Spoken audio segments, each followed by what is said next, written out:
Awesome. How we doing, Team Phoenix? Great. Happy New Year. Great to see everybody here. And thanks for making time to come here. We're going to try and keep this quick, but really I wanted to take advantage of beginning of the year to kind of let you know.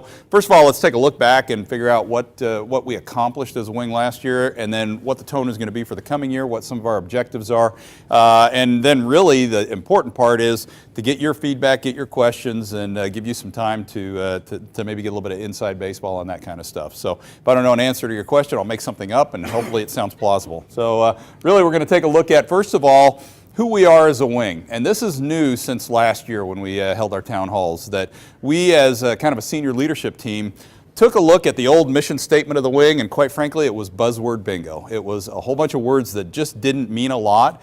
And so we kind of took a step back and boiled it down to really at the heart of it, what is it that we as a wing do? We provide airmen. We provide trained, excellent, competent airmen across the spectrum, whether it's cyber or air support operations or agile combat support or medical, all of those things. There's really no plausible scenario where this wing will pick up as a wing, go to base X, drop down and start conducting combat operations. So instead, we want to make sure that airmen are ready to get into the fight, whether it's at the state or the federal mission level, and be the best possible ones that we can. And so really, if we project that out to what's our vision for this wing, it really says that regardless of what kind of airmen you get from this wing, a gaining commander, whether that's in a DOM Ops or a federal tasking, will know that if you're coming from a 194th Wing, you are a phenomenal airman. That you are not only technically trained and equipped, but you're the right kind of person to do that. And so that's really our vision going forward, that in the desired future state, if somebody gets somebody from Team Phoenix, they know they're getting a quality airman. So that's really what that addresses there as well. So you're going to start seeing this more. This is really our brand of what do we do? We provide the best possible airmen that we can. So if we look back this time last year, going into 2016, we realized that we had made it through a lot of the churn, and we were finally looking at a year that we weren't closing down any units, we weren't remissioning anybody. Everybody was kind of going to be able to sort of settle in and adopt some of these new changes, maybe take a knee and drink some water, and move forward and solidify and capitalize on the gains. So we kind of came up with the theme of we're going to build. We're going to build airmen, we're going to build units, and we're going to build capability. And so if I look back at what we did with that last year, first of all, we started off the year right by getting your feedback, and we had really good participation with the climate assessment this time last year. And the results of that, I'll tell you, first of all, made me really happy that folks, first of all, felt safe and respected. They felt valued when they came into work. They liked coming in on drill weekend. This was a place they wanted to be, and they were here by choice, and most of them were going to stick around as long as they possibly could. So that part was good. But we also heard some, hey, there's some things that we can do better, and I'll address those as well, because we've taken that and moved out on that as well. So then the big event for the year, Cascadia Rising. Did anybody in the room not participate in some way, shape, or form in Cascadia Rising? Really? Where were you, Silverman? I was in the UAE. Oh, got it. Okay. All right, we'll accept that lame excuse for now.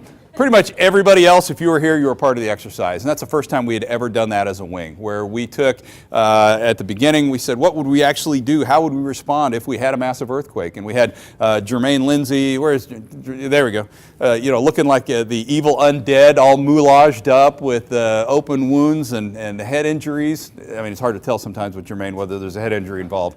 But we went full scale and said, how would we respond as a wing if we had a catastrophe here? And we did a good job, and we learned a lot. And then we rolled into the exercise where we not only showed the rest of Camp Murray, the joint enterprise, but our civilian partners as well. Hey, we are going to be here, and we're going to be capable when you need us. And so huge learning points out of that. We got the luxury this year that we don't have a major exercise coming up. Our challenge is to make sure that we remember those lessons that we learned last year. So that same weekend, we did a PHA Rodeo. Do I have any medics? Looks like not today, but talk about a phenomenal feat there. They took our med stats and literally in the course of 3 days saw about, Sandra, you can take some credit for this since you were part of the operation as well.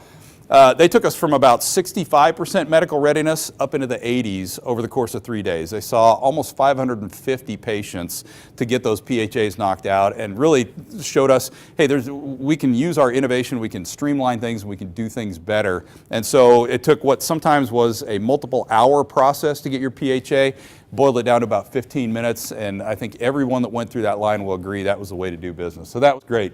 CPT mobilizations. We're going to talk more specifically to the 252 folks tomorrow over at McCord, but nobody had done that before. The Air National Guard had never mobilized a 20-person cyber protection team to conduct federal missions before. And so our folks figured it out. And sometimes they were truly building the airplane while it was in flight, but they spent 6 months assessing the network and trying to find vulnerabilities in the Western air defense sector. And so the things that they found made us a safer nation because those folks are responsible for the 24/7 defense of our airspace. They were then followed on by the 143rd IOS, and we thought the 262 would have figured out all of the problems, but unfortunately the 143rd has had to refight some of those battles, and also some new problems. But they're doing an equivalent mission on the eastern coast at the eastern air defense sector. So we in Washington are leading the way, and as a matter of fact, just had the opportunity yesterday. I was watching the director of the NSA and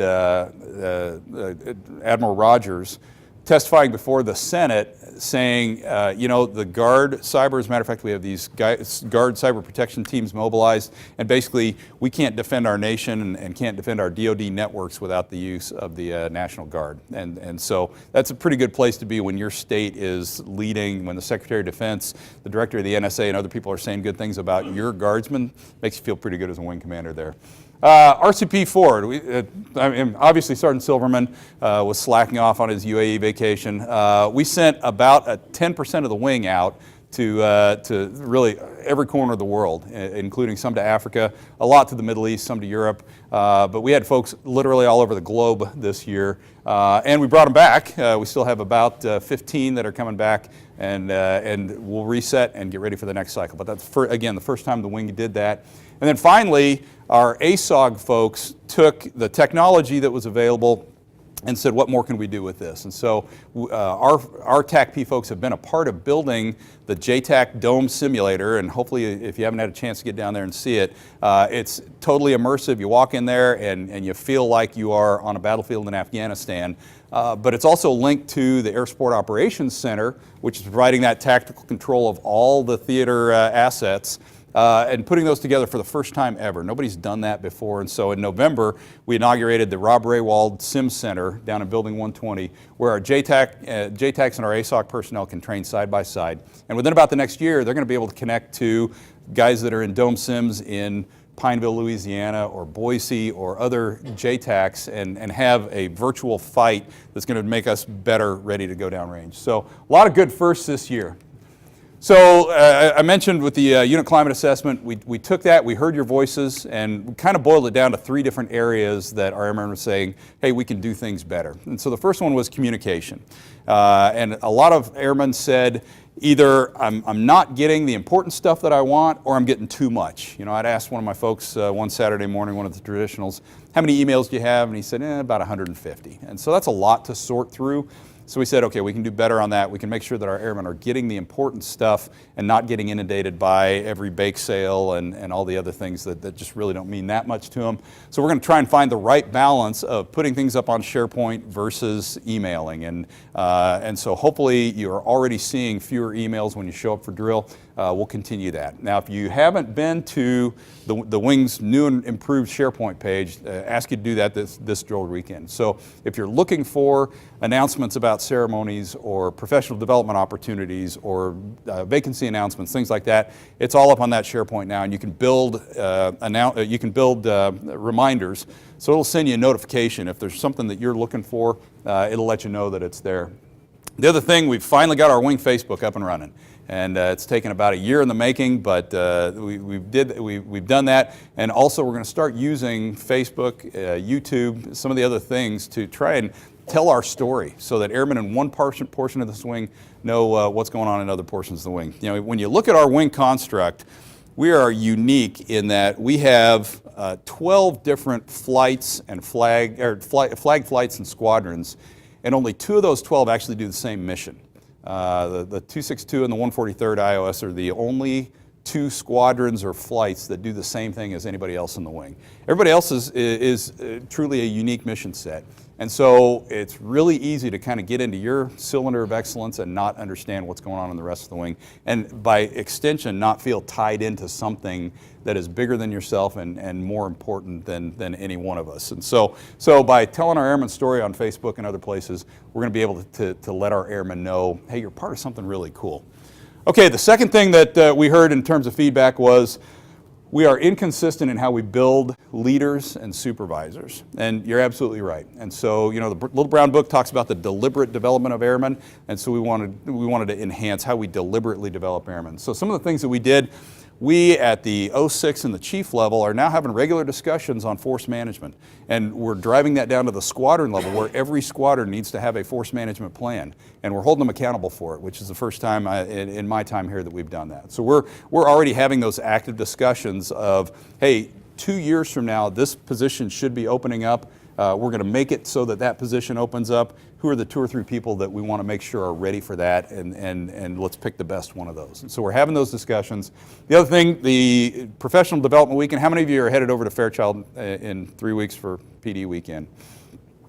Okay, if you're not, I highly encourage you next year when it comes around, put your name in the hat if you haven't done the PD associated with your rank, because we are doing a much, much better job than we ever have about developing a curriculum for that is meaningful to our people. We're also looking for those opportunities in between and making sure that supervisors and commanders and leaders are talking to their people about, hey, here's a Maxwell course that's available, let's go get that. Here's another developmental opportunity. And so we're really actively promoting development. One thing that I personally have done, I love to read, and I commute from West Seattle down here every day, and so I've got about 2 hours of just me time, and I've always got an audio book going. And so I've figured, if I'm picking up on some of these books, I get a lot of them from Chief or from Colonel Welsh or other people. They recommend these books, and we're bouncing ideas off of each other. Why not share that with all of you? So if you go to the SharePoint, on the commander's page of our wing page, I've got my reading list. I update it about once a month with additional things. And it's really because I wish when I was a lieutenant or a captain, somebody had said, hey, here's a starter pack for books that you should be reading, and build an appetite to learn. And so do that. And then the final thing that we want to do to grow airmen is get them tied into a community. And so our professional councils are becoming more robust, more effective. Top 3, Rising 6. Anybody here Rising 6 member? All right, we got a few. Good, that's good. So my vision for the Rising 6 is that we outgrow whatever facility that we have, and that we have 100 folks that are showing up for Rising 6, because they are truly building a community that's going to take them through their Guard careers. Really struck me last drill, we had Master Sergeant Gaps retire, we had Chief Charleston retire, each of them with almost 40 years of service. And they had folks from, literally the 1970s that were coming to celebrate their retirements. And I'm thinking, they built those relationships when they were airmen. Think of what our Rising 6 folks can do now. What's that going to look like decades from now as they're running this place, that the relationships they built through that professional council are going to endure. It's going to make us a stronger wing. So encourage you to be part of that. The Company Grade Officers Council is also up and running. And so for our company grade officers, our lieutenants and captains, I expect you to be there. If you're not there, you're going to have to answer to me why you're not. So do that. Okay, the third thing, and largely I think we resolved this third issue. It was really kind of confusion about the deployment process and a lack of training time sometimes as well. That, as folks were getting ready to deploy, they felt like they were rushed, just trying to take care of everything to get ready to go downrange. And so Captain Kunkel has done a great job with his shop in demystifying that process, making it as simple as possible for our airmen to get out the door. And then the other piece that we're doing is just trying to give as much time back to our airmen to train so that we can do that. One thing that we won this year, we got an additional 30 full-time permanent positions. We've been using them as temp techs for the last couple of years. We now have the authorization to hire those as permanent, and so that means we're going to have the full-time staff here that's going to take as much as possible off the plates of the traditionals when they show up on drill weekend. Okay, so that's kind of what we've been doing with this. We continue to move out on this. We will have another climate survey. We just got a new MEO, NCO hired, and so I spoke to him this morning about getting out and getting another assessment here in the next few months, just so we can determine, have we moved the needle on some of this, and what are the other areas that maybe we're not really looking at right now. All right, so looking forward to 2017. Kind of want to focus on 4 areas, and you'll see that each of these actually aligns with a major graded area, because a lot of our efforts this year need to be focused on getting us ready to put the best possible foot forward during our capstone event in 2018. So we're about 18 months out from the Aft Space Inspector General coming in and giving us a unit effectiveness inspection. And so if we use this time right, we're going to have the storybook that they're going to look at next year and go, okay, great. Nothing's perfect. You've got some red in there, but you understand where the red is, and you're working towards fixing that and making this wing a better place.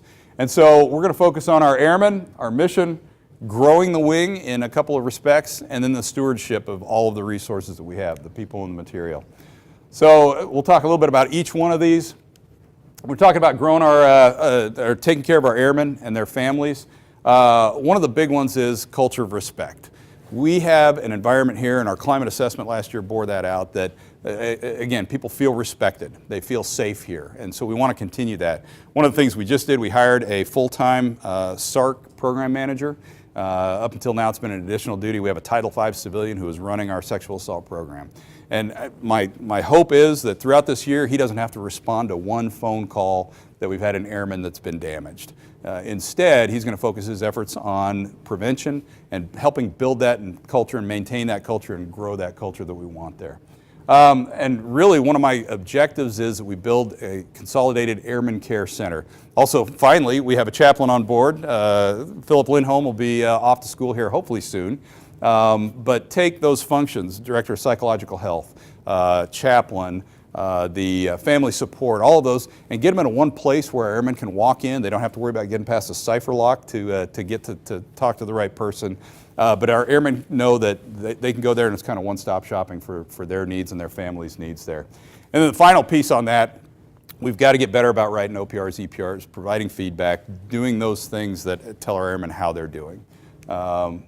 Secondly, the federal and state capabilities. The biggest thing that we can do is enable our airmen to train. And so everything, that's why we're doing a series of brief town halls instead of shipping everybody over to the French Theater for a 2-hour block. If we can knock all this stuff out, get our airmen back to their desks, it's going to give them more time to build the skills, maintain the skills that they need in order to lead the total force. And so throughout the enterprise, we're going to continue to innovate both on the state and the federal level. Third, grow the wing. Part of that is we've got to be our own recruiters. Right now the wing's sitting at about 92% manned. And I will tell you that makes us vulnerable. There are things that we could do. We could do more.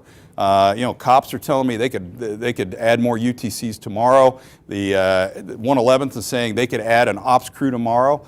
But National Guard Bureau won't take that seriously when they say you can't man to the mission that we've given you. Why are we going to give you more? So in order to do that, and in order to get you the right people next to you, helping you out, we have got to get out and get some more folks coming in. Our recruiters can't do it. They got a great team, but honestly, it takes us telling our story as individual airmen and as units, getting out and finding people and getting them interested, just telling them what's available here. The other piece we want to do is try and expand our wing facilities. And I'm not quite ready to discuss specifics, but I think we're going to be able to potentially grab some more facilities and grow our footprint a little bit, which will alleviate some of the space concerns that we have here as well. All right, then finally, we are in an environment where we need to be increasingly accountable for the things that we're given. And that's our people and our facilities and our equipment and our money. So throughout every aspect, we're going to continue to document and be transparent with how we're managing our resources. We're going to be inspectable, both for the Aft Space IG here in 2018, but also for the auditing processes for finances and facilities. And then we're going to communicate that story better as well. We want people to understand what's going on around here, not feel like they're in the dark. So this year, got some great stuff coming up. No major exercise, so the pressure is off for that.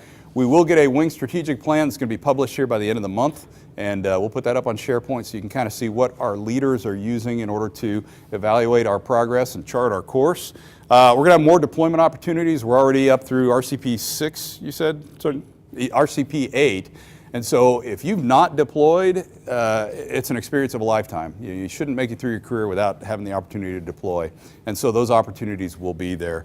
We're also looking at Professional Development Weekend coming up next year, and we need your input on what to do to make that more valuable as well. Got some high-profile DVs coming. And then this summer, I know everybody's disappointed we won't have drill in July. We're going to take those July drill days, move them into June, and we'll have a 4-day UTA that'll do the PHA Rodeo. We're going to do a bunch of green dot training, and we'll do some sort of a local exercise as well to get through that. This year, I think we should have a wing picnic. Senior Solier doesn't want to plan it all by himself, so we're going to need some help with that, and probably that's probably one we're going to go look into Rising Six to give us some help with as well. And then finally, like I said, everything is going to be how do we build stronger programs and processes so that we tell the best possible story to the Ask Space IG in 2018. So it's going to be a big year. Can't do it without you. I will wrap up my comments just by saying thank you. You know, there's a bunch of folks that this is a choice for them, and we really appreciate that. The things that we're able to do here together, I'm hoping you leave drill weekend, as Colonel Welsh would say, you look at Camp Murray in the rearview mirror and go, that was awesome, I can't wait to get back. If it's not, help us help you fix it, and let us know what we can do to be doing better. So with that, I will open it up to what can we be doing better? What are your questions? What are your thoughts? I'm going to grab something to drink because I'm fighting a cold. But what's going on out there?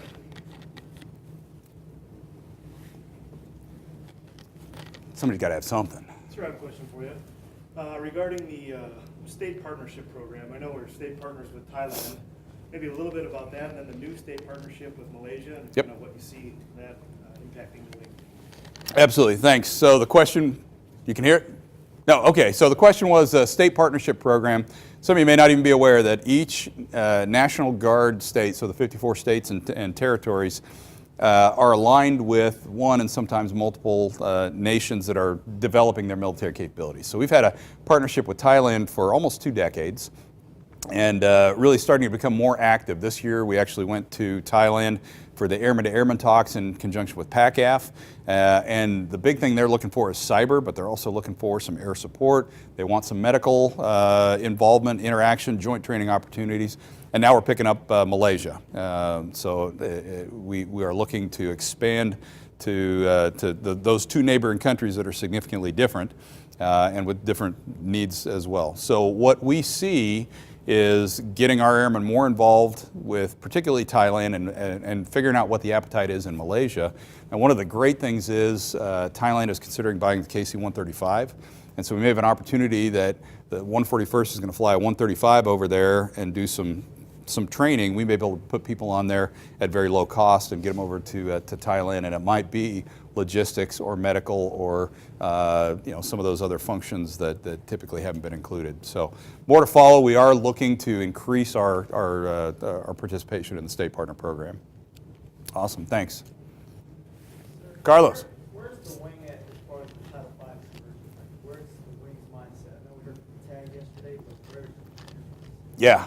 Okay, so this is a full-time issue. Sergeant Garcia was asking about the conversion of Title 32 dual status technicians, of which I am one, to Title V, which is a federal technician that's not tied to your military position.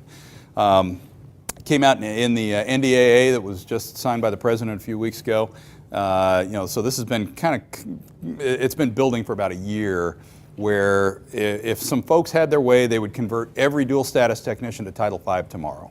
The Guard has realized that has some huge challenges in terms of force management. I don't want to take a guy like soon-to-be Chief Solier, and he might still be around here when he's 70 years old, long since retired from the uniform, but not as relevant to the troops that he's leading because he hasn't had the uniform on for decades. So we want to have a balance. Now there's some positions, finance probably has a couple, that it's going to be okay to have that expertise. It's going to be there for quite some time, but we don't want every position like that. So really now it's at the adjutant general and above level, trying to figure out what the right balance is. So Long story short, we had to identify, and we didn't identify that many. It was really about 20 positions throughout the wing that we said, okay, if we have to, these are the ones that we will convert. And we really stayed away from anything that looked like an operational capability. And so if we have to convert those, we can live with that. We're hoping maybe that'll even get rolled back a little before 1 October, which is the actual implementation date.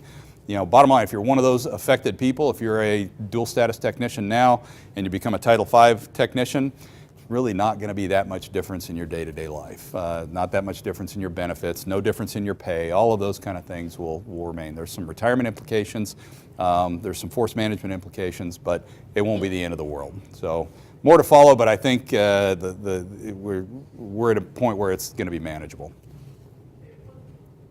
All right, more questions? By the way, I want to give a shout out to our two safety NCOs back there, Bruce and Scott. Sergeant Ponce comes back Wednesday from deployment. Those two, you've probably seen them out in your units doing safety inspections. They've been sacrificially coming in, about a week a month each, and keeping the safety program running, keeping all of our airmen safe and our spaces safe. So thanks, guys. Question for you, sir. Yeah. Can you speak to the status of standing up an OSS within our wing, and when that might happen, and how they would fit in with the company board? Okay, so the question was an OSS, and are you talking specifically with the 252? Okay, so the plan on the books is to create an operational support flight or operational support squadron. In any flying operations group, you'll have your operational squadrons, so the squadrons that actually fly the jets, and you'll have an operational support squadron, which is your intel and some of your other functions like that. Well, cyber is really that capability is an operational capability. So we want to treat them more like an operational group would do. So we're looking at creating that. So we keep moving forward on it. We've carved out positions to do it. I think we've got about 20 positions that are kind of sitting on the books there ready for it. And we keep fighting the battle with the NGB and AF space to do that. So I think we're going to get there. Question on timing, I don't know. Do you have any more insight on that? So I don't have any definites other than we keep moving that ball about an inch at a time, I think. Okay, I won't keep you too long then, but thanks for making time for this. Thanks for what you're doing. Have a great drill and have a great year. We're going to do some awesome things together. Okay, thanks. Carry on, folks.